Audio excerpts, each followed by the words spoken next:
Well, I just woke up and I just wanted to add to yesterday's uh, podcast. I feel better. I rested, and histamine seems to help. Um, and that helps a lot. And especially with my physical health conditions that I have. Um, I just wanted to add a conclusion to what I said yesterday. And essentially, my findings throughout the years, I've been researching this for over 15 years. And what happened was that um, uh, my conclusion is connecting the dots. And my research finds that in 2005, my ex-husband needed contact the Department of Revenue in Massachusetts.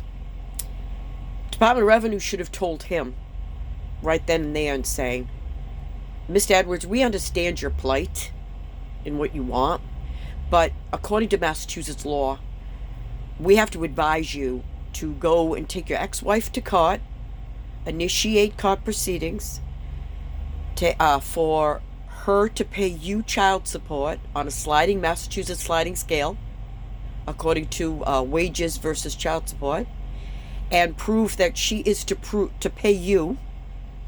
And then if you claim that there is an arrearage bill that she owes you, you need to establish that and prove that she owes that to you. And through the state of Massachusetts. Okay? And then the next advice is, you want custody, you have to fight for custody, you have to duke it out, and you need to go to a Massachusetts judge and get a judgment against her and get it proven. And then you send those judgments to me from originally initiated from the state of Massachusetts, and then we will act upon them. That's what should have been done. Not something slipped and sent from Orange Street in Providence, backdoor, dirty, all the way to the Department of Revenue, and acted upon, which the Department of Revenue was wrong about, illegally. Then they instantly went after me. Alrighty? They put a quash on any type of, she might be a flight risk, and I didn't have a pot to pee in or a window to throw it out of. Okay? I was selling jewelry to support my son, being a single mom at that time in 2005. Alright? My mother had died. My daughter, custody was fought behind the scenes, behind my back, and got by default in Rhode Island. Okay, the house was in a mess in Needham. Everybody was in a tailspin, and it was probably the worst time in my life, as to date during that time. Meanwhile, trying to run my own household and pay the bills. I was working for the state of Massachusetts at the time, and I was never, ever taken to court by my ex-husband, let alone anybody in Massachusetts, due to these decisions being made behind closed doors. All of a sudden, boom, money's taken out of what just happened? What? And truly wrong, because I've consulted with a number of attorneys on this, and gotten some conclusions along the way, and on every level of wrong. He never established anything in Massachusetts. The only connection to Massachusetts coming out of 2005 in Rhode Island was the fact that we both lived in Massachusetts. He lived in Uxbridge, then Shrewsbury. I lived in Attleboro. I lived in Attleboro from 2001 to 2010. Then in New Bedford, 2010 to 2013. Then I moved to Florida due to the advice of my doctors for health reasons, which don't violate my HIPAA rights. It's none of anybody's business. If I choose to share that with you, then I do. But other than that, it's none of anybody's business. So don't violate HIPAA. I know that much. But my rights in the state of Massachusetts have been totally violated, and I want to make this public. I'm going to flip the lights on, flip the switch, flip the lights on, and let the termites just scatter. We're going to shake the grass and and let all the snakes come out. Because that's what I'm going to do. Like Paul Revere, we're going to ring the bell. Okay? And make it make sense.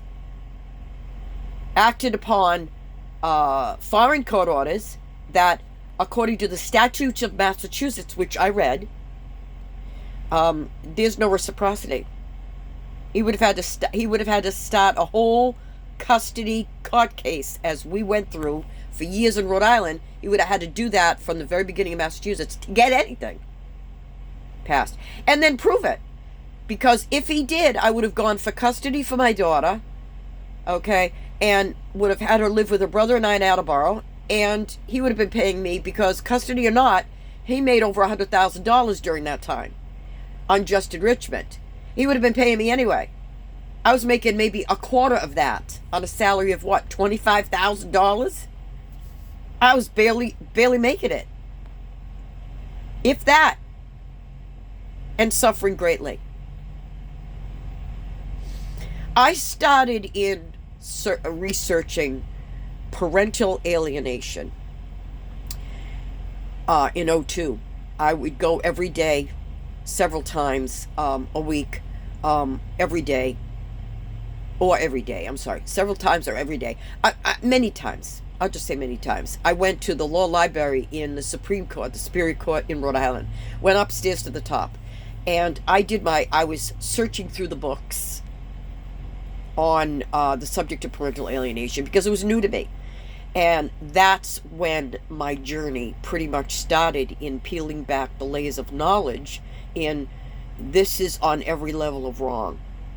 Whether you have a lawyer or not, the lawyer is the key to the case. But it's not everything. There are laws written that people don't understand, that they have every right to have that on their side.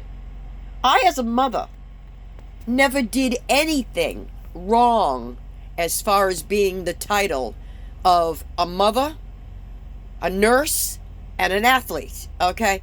As far as marriage, I flunked marriage. All right? I have no interest in marriage.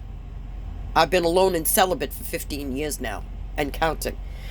Fully awakened. The light is on.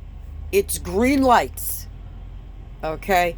Second of all, he would have taken me. The fact of the matters is that in Massachusetts, I'm the one that initiated every court date and took him to court for child support for my son and visitation schedule for my daughter, if not full custody of her to live with us in Attleboro. And my daughter called me. She said to me one day, she called me. She goes, "Mommy," I said, "Hi."